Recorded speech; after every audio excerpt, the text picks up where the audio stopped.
Hello students, let's read the question. If R is resistance, L is inductance, C is capacitance, H is latent heat and S is specific heat, then match the quantity given in column 1 with the dimensions given in column 2.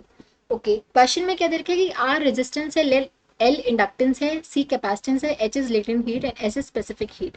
Okay, समय column 1 में जो quantities दे रखी है उनको column 2 से match कर रहे हैं उनके डायमेंशन से. ठीक है, तो सबसे पहले हम R, L, C, H, S सबके डायमेंशन देख लेते हैं क्या है. ठीक है, सो एल जो इंडक्टेंस है इसके डायमेंशन पहले निकालते हैं. नाउ इसके डायमेंशन निकालने के लिए हम Faraday's law of electromagnetic induction से हमारा एक फॉर्मूला होता है इंड्यूस्ड ईएमएफ का minus L D I by D T. ठीक है, ये एक फॉर्मूला होता है, यहाँ से हम एल के डायमेंशन निकाल लेते हैं. तो एल के डायमेंशन किस एल का जो फॉर्मूला आता है E D by D T. ठीक है, D I by D T क्या है, rate of change of current. ठीक है, ई क्या है, potential difference, electric potential difference. इसका जो पोटेंशियल डिफरेंस का जो डायमेंशन निकलता है कहाँ से निकलता है हमारा, W डिवाइड बाय Q से, work done per unit charge. यहाँ से हमारा पोटेंशियल डिफरेंस का निकल जाता है. अब वर्क डन क्या होता है, एनर्जी. ठीक है, तो वर्क डन के हमें डायमेंशन पता क्या होते हैं, mL/T-2 divide by charge. Charge के डायमेंशन क्या होते हैं, करंट इंटू टाइम हो जाता है, तो AT डायमेंशन इसके निकल आते हैं. ठीक है, तो इसके डायमेंशन हो जाते हैं mL²T-3 A-1. ठीक है, ये हमारे पोटेंशियल डिफरेंस के आगे. तो यहाँ पे पुट करो माइनस, तो यहाँ से L के डायमेंशन हम निकाल सकते हैं. ठीक है, पोटेंशियल डिफरेंस के आगे mL²T-3 A-1. Rate of change of current, अब चेंज इन करंट के dimension A divide by T है तो AT-1 हो गया. ठीक है, तो ये आ जाएंगे mL²T-2 -1 ऊपर जाएगा तो -2 हो जाएगा और A⁻². ये आगे हमारे पास इंडक्टेंस के डायमेंशन. फिर उसके बाद हम निकालते हैं रेजिस्टेंस. रेजिस्टेंस के डायमेंशन आप कैसे निकाल सकते हो, according to Ohm's law resistance का हमारा फॉर्मूला क्या होता है, Ohm's law V equals to IR होता है. तो रेजिस्टेंस का हम कैसे लिख सकते हैं, potential difference divide by current. तो रेजिस्टेंस के डायमेंशन हम इस फॉर्मूले से निकाल सकते हैं. पोटेंशियल डिफरेंस के डायमेंशन हमने निकाल लिए थे mL²T-3 A-1 divide by current के डायमेंशन क्या हो जाते हैं, एम्पियर के लिए A यूज करते हैं. तो ये आ जाएंगे mL²T-3 A-1.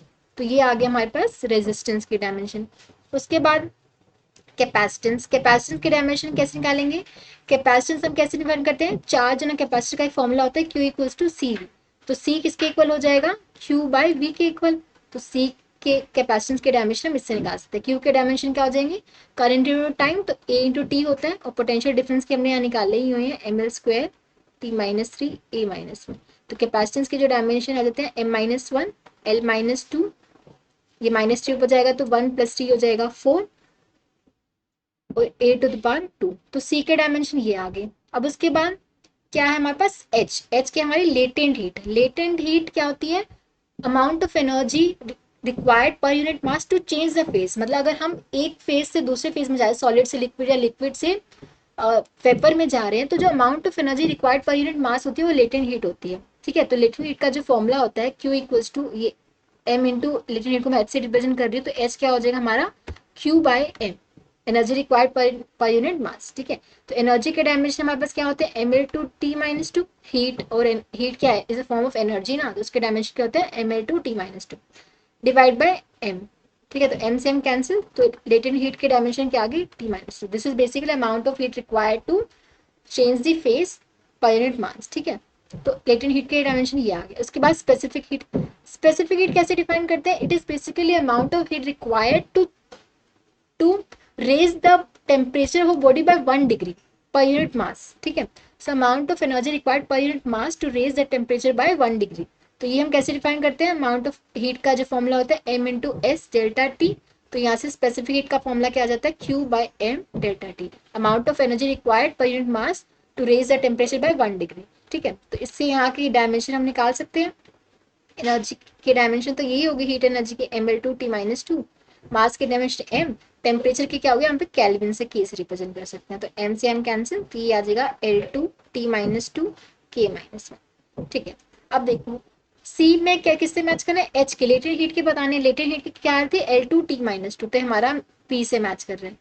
फिर S के बताने हैं, ये क्या है, क्या रिप्रेजेंट कर रहे हैं हमारा स्पेसिफिक हीट. स्पेसिफिक हीट की क्या थी L²T-2 K-1, तो ये मैच कर रहा है Q से. ठीक है, तो C is matching with P and D is matching with Q. ये हमारा फर्स्ट ऑप्शन में आ रहा है, वैसे देख सकते हैं C is matching with P, D is matching with Q, बाकी में आ ही नहीं रहा. ठीक है, तुम यहाँ से भी बोल सकते थे option 1 can be the correct answer, but हम ए और बी के भी चेक कर लेते हैं। ए और बी क्या है हमारा, ए किसके लिए हमें देखने हैं, एल सी के लिए, राइट, एल सी। तो ये मल्टीप्लाई कर दो, एल के डायमेंशन क्या थे हमारे, ये रहे हमारे L M L square T minus two A minus two, into में सी के डायमेंशन क्या आए थे, ये m minus one L minus two T two the power four A two the power T. अब देखो m into M minus one, M की power zero बचेगी, L square into L minus two, L की power zero बचेगी, T minus two into में T four, T to बचेगा, और ए minus two into ए zero बचेगा। तो एल सी के डायमेंशन टी स्क्वायर के डायमेंशन के इक्वल आ, तो एल सी के डायमेंशन टी स्क्वायर के डायमेंशन के इक्वल आ रहे हैं, तो ए हमारा आर से ही मैच कर रहे हैं, तो सही आ रहा है। बी हमारा एस से ही मैच करेगा, निकाल के देख लेते हैं फिर भी। एल आर के डायमेंशन निकालने हैं, राइट, तो एल आर के देख लो, एल के डायमेंशन क्या थे, M L square T minus two A minus two, into में आर के डायमेंशन ये जो कि आए हैं M L square T minus three A minus two. तो देखो ये क्या आ जाएगा, M square, L square into L square, ये आ जाएगा L four, T minus two into T minus three T minus five, A two into में ए माइनस टू, ये ए माइनस टू था ना, सॉरी, एल के डायमेंशन क्या थे, M L square T minus two A minus two, और R के थे M L square T minus three A minus two. ठीक है, तो A minus two into A minus two क्या हो जाएगा, ए माइनस फोर। ठीक है, तो हम देख सकते हैं ये सही मैच कर रहा है, N square L four T two minus five A two minus four, तो बी ऑप्शन हमारा एस से मैच कर रहा है। So A is matching with R, B is matching with S, C is matching with P and D is matching with Q. So option 1 is the correct choice. I hope आप सबको समझ आया होगा। Thank you so much.